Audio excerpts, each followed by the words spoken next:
Because I've found that the life and the culture, and probably true of a lot of small towns, but particularly true for White Springs, is very vibrant and very alive if you choose to get involved. It's not like you can walk out of your door and have 25 restaurants to choose from, but if you get involved in the community, you might get 25 invites for dinner over the course of a month. So I found it to be a very vibrant and alive community, and that goes hand in hand with its history, because White Springs is kind of unique amongst towns in Florida.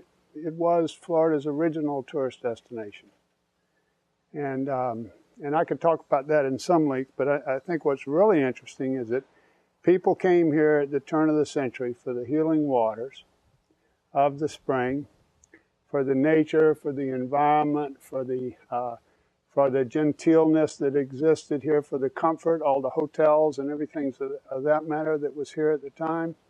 And then as years went by, various different things happened and the scene changed. And in the 1960s, they built the interstate, and a lot of traffic started to bypass White Springs, and White Springs kind of dried up. And this was very sad from an economic standpoint, but from a cultural standpoint, things changed in terms of having a lot of outside influence before we lost the feel of who we are. Before we were overwhelmed by the outside world kind of passed us by for a while. And they'd be going down I-75 to Disney World and places like that. And here we were. Well, now we're enjoying this resurgence of people that come here for the same reason, because they appreciate the traditional values, the culture, the nature, the river. We don't have the spring anymore. And don't get me started on that, because that was Florida's first magnitude mineral spring.